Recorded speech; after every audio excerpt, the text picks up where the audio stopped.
नमस्कार, आप देख रहे हैं इंडिया न्यूज और आपके साथ मैं हूं अनुराग मुस्कान। बीच बहस में आपका बहुत बहुत स्वागत है। 3 दशक से कांग्रेस पार्टी की भरोसेमंद, जी हां, कांग्रेस पार्टी की सबसे भरोसेमंद और गांधी परिवार की करीबी रही जयंती नटराजन ने आज कांग्रेस उपाध्यक्ष राहुल गांधी पर एक बड़े और गंभीर सवाल दागकर पार्टी को अलविदा कह दिया।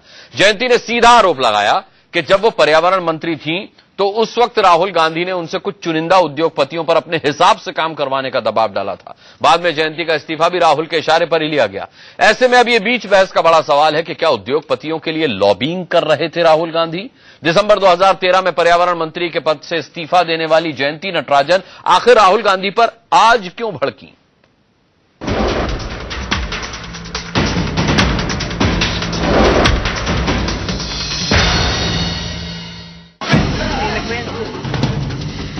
Today I announce my resignation from as a primary member of the Congress. Congress की 30 साल पुरानी सिपह सालार आज कांग्रेस के लिए ही सबसे बड़ी बागी बन गई। जयंती नटराजन ने आज कांग्रेस पार्टी से इस्तीफा दे दिया।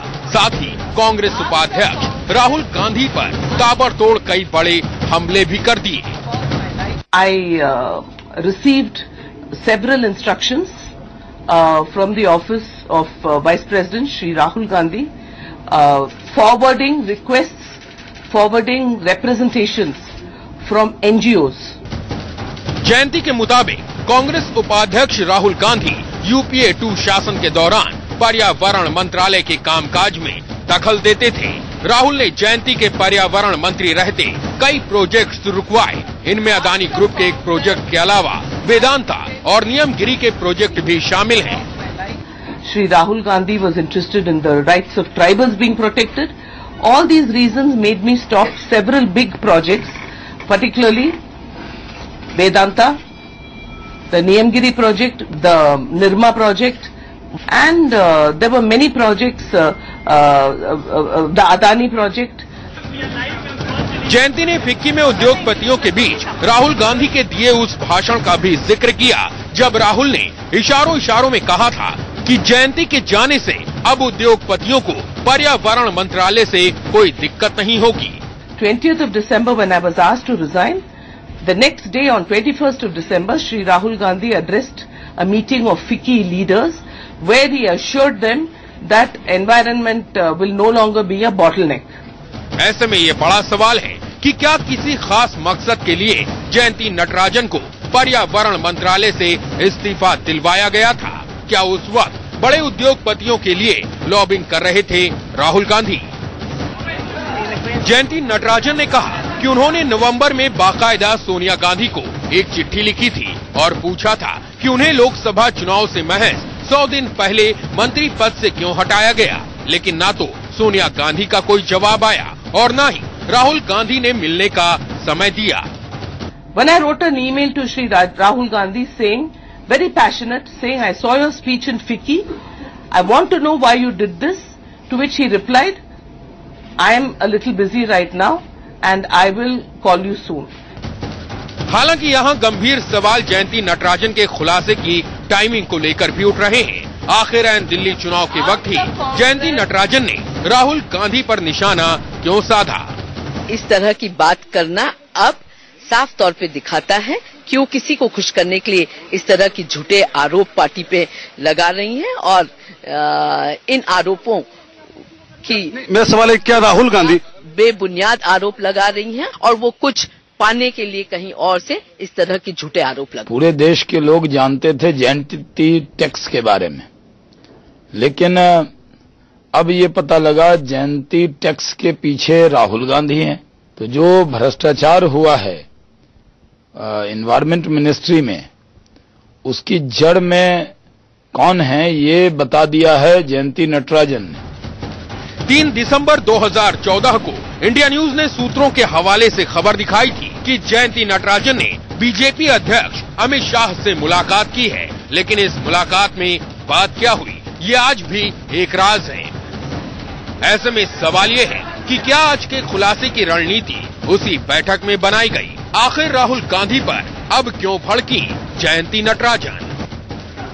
Mithilesh Kumar, Delhi, India news. बड़ा सवाल है कि आखिर ये समय क्यों चुना जयंती नटराजन ने। बहरहाल इस पर और क्या कुछ अपडेट है ये भी हम जानेंगे और चर्चा भी करेंगे। मिथिलेश हमारे साथ, हमारे संवाददाता जुड़े हुए हैं, हमारे साथ भारतीय जनता पार्टी से सुधांशु मित्तल जुड़े हुए हैं, शोभा ओझा हमारे साथ होंगी, रिपोर्ट में उनका बयान भी हमने सुना, कुछ ही पलों में हमारे साथ जुड़ जाएंगे, और आलोक मेहता वरिष्ठ पत्रकार यहां स्टूडियो में मेरे साथ मौजूद हैं। आप सभी का बहुत बहुत स्वागत करते हैं बीच बहस में। सबसे पहले मिथिलेश आपसे जानना चाहूंगा, कितना बड़ा नुकसान कांग्रेस को इससे होने वाला है और क्या कुछ इस पर प्रतिक्रियाएं मिल रही हैं?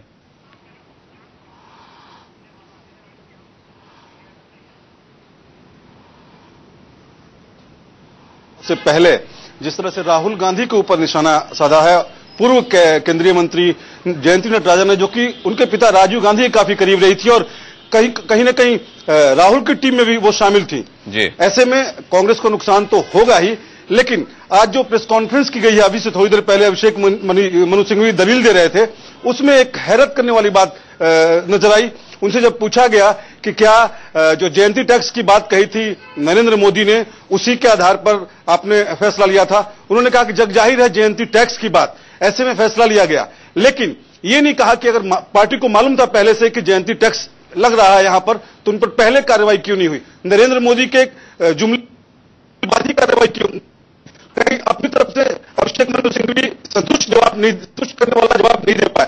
लेकिन कुल मिलाकर कांग्रेस पार्टी हैरान है, कांग्रेस पार्टी परेशान है। मिथिलेश लौटेंगे आपके पास। सुधांशु मित्तल जी, अभी रिपोर्ट में हमने देखा शोभा ओझा कह रही थी कि किसी को खुश करने के लिए जयंती नटराजन ने यह सब कुछ किया है, राहुल गांधी पर सवाल उठाए हैं।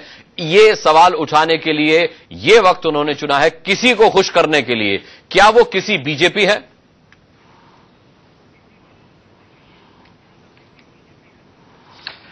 अनुराग जी, हम लोग भटक जाएंगे विषय से। विषय ना तो उनके किस समय पे उन्होंने क्या कहा ये है, और ना ही वो किसी को खुश करनी है या खुश करनी ये है। विषय यह है कि जो उन्होंने कहा वो बहुत गंभीर है, बहुत गंभीर आरोप लगाए हैं उन्होंने, और नाम लेके राहुल गांधी जी पे लगाए हैं। उद्योगपतियों के इंटरेस्ट के बारे में उन्होंने आरोप लगाए हैं। कैसे फाइलें ना क्लियर करो कुछ उद्योगपतियों की, इसका इल्जाम लगाया है। ऐसे में जो गंभीरता रहेगी इस विषय की कि जो उन्होंने आरोप लगाए हैं उस पर हम लोग चर्चा रखें अपनी, क्योंकि कांग्रेस की तो कोशिश रहेगी ना कि जो मूल्य विषय है उससे हटा के अलग अलग बातें करी जाए। मैं आपके सामने सिर्फ एक चीज रखना चाहता हूं, आप ये मानेंगे ना कि ये बहुत गंभीर आरोप हैं जी। अभी तक इन आरोपों के बारे में राहुल गांधी जी का स्पष्टीकरण आया क्या? अगर उनका दामन साफ है तो उनको कहना चाहिए था कि नहीं, जो कहा गया है वो झूठ है, मैंने कुछ नहीं करा, मेरा पाक दामन है। कहते वो क्यों वो नहीं कहेंगे? उनके बाकी नुमाइंदे इधर उधर कुछ भी बोलते रहेंगे क्योंकि जवाबदेही नहीं होगी। राहुल गांधी जी जब इसको असत्य बोलेंगे तो जवाबदेही इसलिए निकल आएगी क्योंकि उसके साथ दसियों दस्तावेज सामने आ सकते हैं।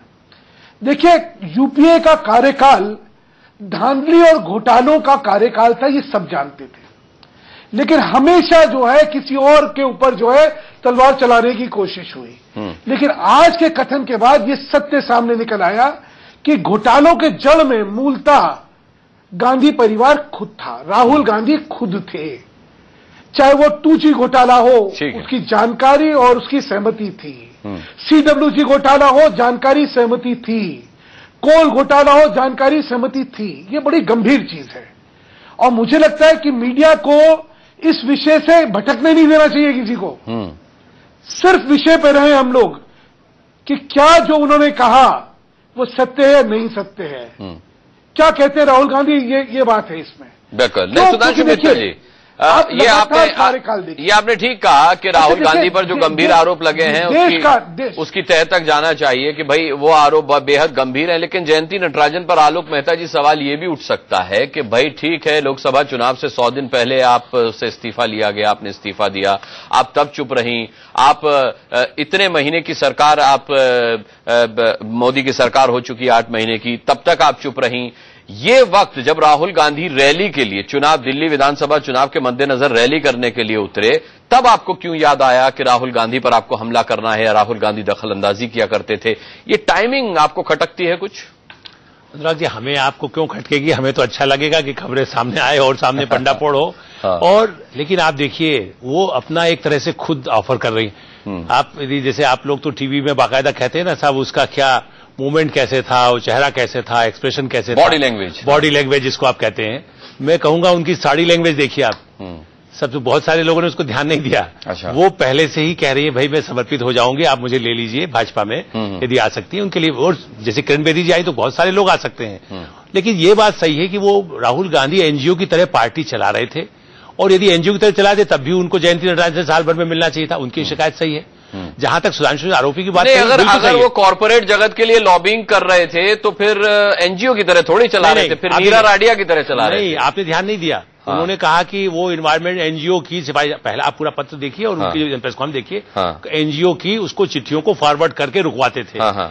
आखिर में उन्होंने जब फिक्की के कॉन्फ्रेंस में गए तब उन्होंने कहा कि भाई ऐसा नहीं होगा। तो ये सही है, उन पर दबाव रहा होगा। मैं तो सुधांशु जी से कहूंगा, उनकी सरकार है। जैसे कोल घोटाले में मनमोहन सिंह जी की हाजिरी की गई थी, जयंती नटराजन को बुलाएं, राहुल गांधी जी को बुलाएं और मनमोहन सिंह जी को जरूर बुलाएं। सरकार की जिम्मेदारी मंत्रियों पर कड़ी निगरानी रखने की थी। यदि वो घोटाला करके महीनों तक जयंती टैक्स ले रही थी तो मनमोहन सिंह जी ने इस्तीफा, सोनिया गांधी का नाम दे रहे हैं, मैं सोनिया गांधी डिफेंड नहीं कर रहा हूं। जब पार्टी में कई लोगों को हटाकर, मैं जानता हूं ऐसे मंत्रियों को जो लिख के देते थे कि इस भ्रष्ट अफसर को हटाओ, मनमोहन सिंह जी उस पर ठप्पा नहीं लगाते थे जो उनके प्रिय थे। तो इसलिए मनमोहन सिंह को एक बार फिर सीबीआई में बुलाइए और कॉर्पोरेट वर्ल्ड को बुलाइए, जिनकी फाइल बाथरूम में पाई गई। कितना गंभीर आरोप है। अब उसी कॉर्पोरेट को यदि बीजेपी सरकार क्लीन चिट देना चाहती है तो राहुल गांधी को भी कटघरे में खड़ा करें। फोन लाइन पर शोभा ओझा जी हमारे साथ जुड़ गई हैं। शोभा जी, आपसे मेरा सवाल यह है कि राहुल के नेतृत्व पर तो अब तक सवाल उठते देखे थे, उनकी नीयत पर पहली बार सवाल उठा है, और वो भी आपकी एक वरिष्ठ नेता ने उठाया जो 30 सालों तक कांग्रेस में रही, जिन्हें आपने प्रवक्ता बनाया हुआ था, कैबिनेट में जगह दी हुई थी।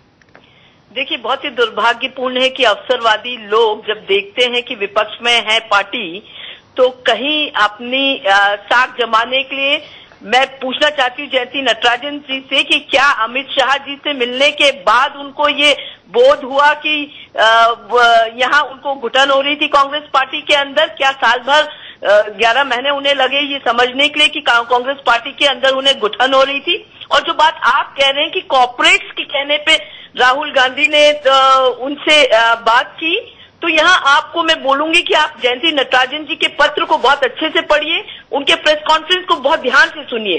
तो वो खुद कह रही हैं कि ओडिशा में वेदांता का जो प्रोजेक्ट था, जो कि गरीब लोगों के हितों के, ट्राइबल्स के हितों को मार रहा था, उनकी जमीन छीन रहा था, उनके विरोध में राहुल गांधी ने वहां ट्राइबल से कहा था कि मैं आपका सिपाही हूं, मैं आपकी लड़ाई लड़ूंगा, आपके साथ नाइंसाफी नहीं होने दूंगा। और वो वेदांता के प्रोजेक्ट को सुप्रीम कोर्ट ने तक सही ठहराया कि उसको रोकना सही था।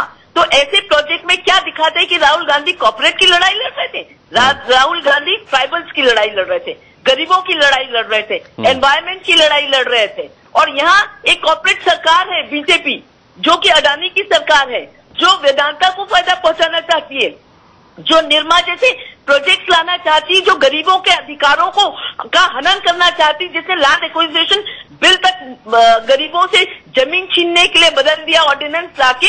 तो उन लोगों के साथ मिलकर जयंती नटराजन जी और क्या बोलेंगी?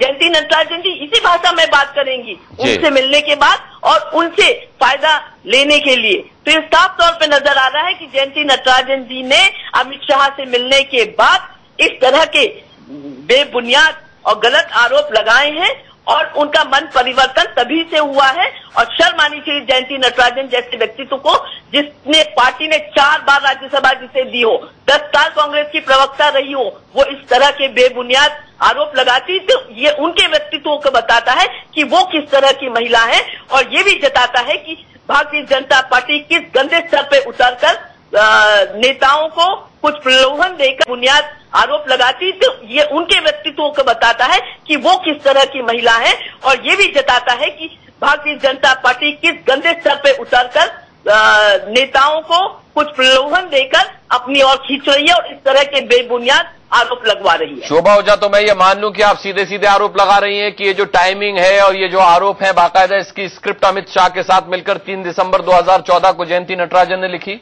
बिल्कुल लिखी है। और जो जयंती नटराजन मोदी के स्नूप गेट वाले जासूसी कांड से आंदोलित थी, आज वो ये कह रही कि वो मोदी पे आरोप नहीं लगाना चाहती थी, बोलना नहीं चाहती थी। और जो भारतीय जनता पार्टी जयंती टैक्स की बात करती थी, आज वो जयंती के समर्थन में बोल रही है। तो इससे क्या प्रतीत होता है? इससे साफ यही प्रतीत होता है कि ये जयंती और बीजेपी की मिली जुली चाल है और मिले जुले आरोप है जो वो लगा रहे हैं।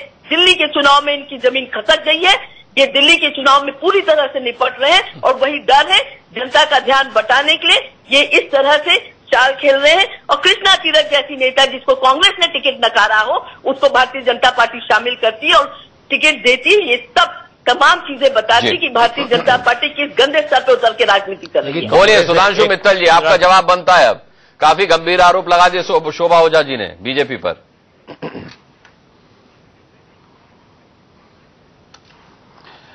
अनुराग जी, आपने भाषा और कुतर्क अगर सुने हो तो आपको इनकी बौखलाहट और इनकी कुंठा साफ दिख जाएगी। जो असली प्रश्न है उसके देखिए जवाब में क्या कुतर्क दिया जा रहा है। वो एक पहले भी था ना कि खिसियानी बिल्ली जो है वो खंबा ही नोचती है। तो स्वाभाविक है कि शोभा जी इसके अलावा और क्या बोलेंगी। ये तो मानेंगे नहीं कि हमारे नेता जो थे बिल्ली कौन है आपके हिसाब से? शोभा जी है या जयंती नटराजन है? मैं आपसे एक प्रश्न करना चाहती हूँ, क्या अडानी को भारतीय जनता पार्टी की सरकार ने आप बहुत ही छिछोरेपने की हरकत कर रही है शोभा जी। शोभा जी मैं बोल रहा हूँ, चुप रहिए बीच में।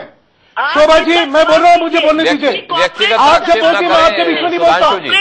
आपको तहजीब होनी चाहिए, आपको चर्चा की तहजीब होनी चाहिए। ये गरीबी शोभा जी आपको तहजीब होनी चाहिए चर्चा की। ये एनवायरमेंट विरोधी आप बहुत ही छिछोरे तरीके से बात कर रही हैं। आपके शब्दावली में जो शब्द इस्तेमाल कर रहे हैं वो घिनौने शब्द हैं। एक आप देश का नुकसान कर रहे हैं। आप जो देश के अंदर जो प्रोजेक्ट्स लग रहे हैं उनको जवाब में रोके, उसके बाद आप यहाँ बैठ के किस तरह की बात कर रही हैं? क्या प्रधानमंत्री हफ्ते भर और मैं बोल रहा हूँ और बीच में बोली जा रही है पहुंचाने के लिए नहीं रुके तो कौन? शोभा जी सुधांशु जी की बात सुन लेते हैं। और सुधांशु जी से मेरा निवेदन है कि व्यक्तिगत आक्षेप से बचिए। सुधांशु जी भाषा पर संयम रखें, मेरा निवेदन है आपसे। आप अपनी बात पूरी करें शोभा जी, फिर आपको सुनते हैं। मैं बोल रहा हूं, मुझे बात करने दीजिए। हाँ बोलिए, अपनी बात पूरी करें। अनुराग जी सुनिए, अनिल जी बस मेरे को मेरी बात पूरी करने का हक है नहीं है? बिल्कुल हक है, आप पूरी करें। मेरे को मेरी बात रखने दें, उसके बाद जो बोले। जब ये बोल रही थी मैंने एक शब्द नहीं बोला, इनको बीच में बोलने का क्या मतलब है? बोलिए बोलिए, आप मुद्दे पे बोलिए। सीधी बात समझ लीजिए। आपने देखा होगा क्या शब्दावली और किस लिहाज से, किस अंदाजे से ये बात करी जा रही है।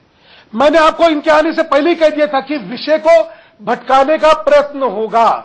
आपको अगर महाभारत का ध्यान हो तो जयद्रथ वध जो था वो सभी गाली पे हुआ था।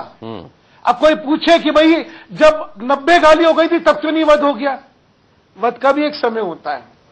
प्रश्न क्या है? प्रश्न ये है कि जो इल्जाम लगाए हैं, जो उनका कथन है, जो उनका बयान है, जो उन्होंने उसके साथ स्पेसिफिक एलिगेशंस लगाए हैं, उसका क्या जवाब है?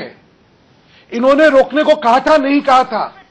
देश में हजारों करोड़ रुपए की यहां पे निवेश हो रहा था, उसको रोकने को कहा था या नहीं? मामला उससे आगे बढ़ गया सुधांशु जी, आप समझे नहीं। शोभा ओझा का कहना है कि ये आरोप बेबुनियाद है और ये जयंती नटराजन ने अमित शाह के साथ बैठकर के स्क्रिप्ट लिखी है 3 दिसंबर को जब वो मिली थी।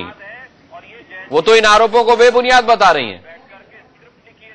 अनुराग जी प्रश्न मैंने आपसे, अनुराग जी मैंने फिर आपसे ये कहा था कि इनके राहुल गांधी जी को इस पर स्पष्टीकरण देना चाहिए ताकि वो बोले ना, वो बोले कि इन्होंने झूठ बोला है। मैंने कभी भी वेदांता के लिए नहीं कहा, मैंने कभी भी किसी प्रोजेक्ट को रोकने के लिए नहीं कहा, मैंने कभी इसके लिए नहीं कहा, मैंने कभी उसके लिए नहीं कहा।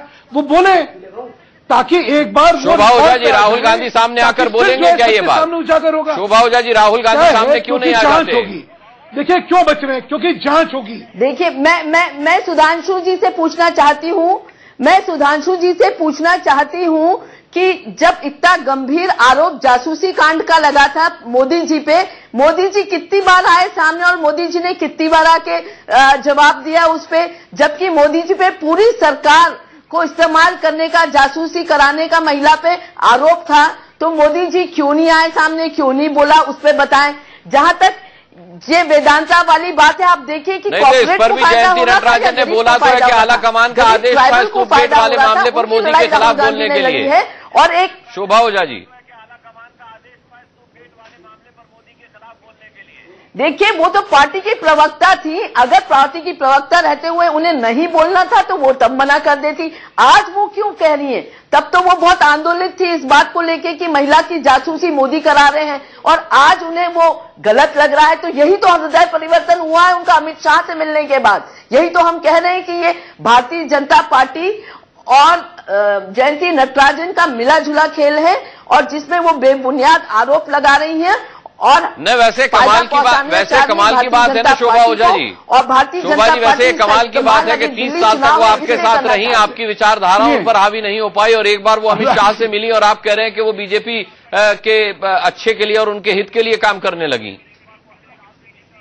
नहीं तो ये तो अवसरवाद है ना, यही तो अवसरवाद है।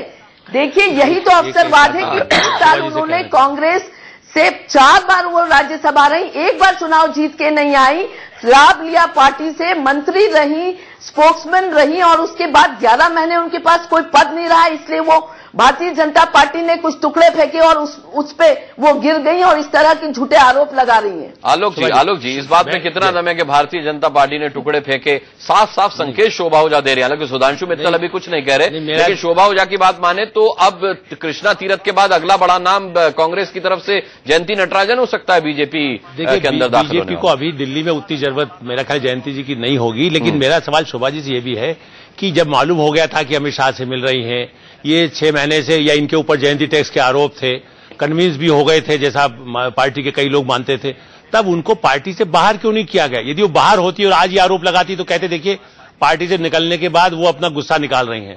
पार्टी में आप लोग ऐसे भ्रष्ट लोगों को रखे रहे, क्या उसका नतीजा नहीं है? दूसरा ये सही है कि कोई फायदा आप दूसरी पार्टी क्यों नहीं उठाएगी जब आप साल भर तक, यदि आपके 30 साल से कोई रहा है, यदि उसने गलती की है बुला के दंडित करते, उसके केस और आप सीबीआई को देते, या कहते कि क्लीन चिट है। ये सवाल ये है कि पार्टी किस तरह चलती है। जो मैंने शुरू में कहा कि एनजीओ की तरह एक महिला से 1 साल तक यदि राहुल गांधी जी नहीं मिलते हैं, कोई नहीं मिलता है, और उसके बाद आप कहते हैं कि साहब वो अवसरवादी है। शोभा जी जवाब दे दें।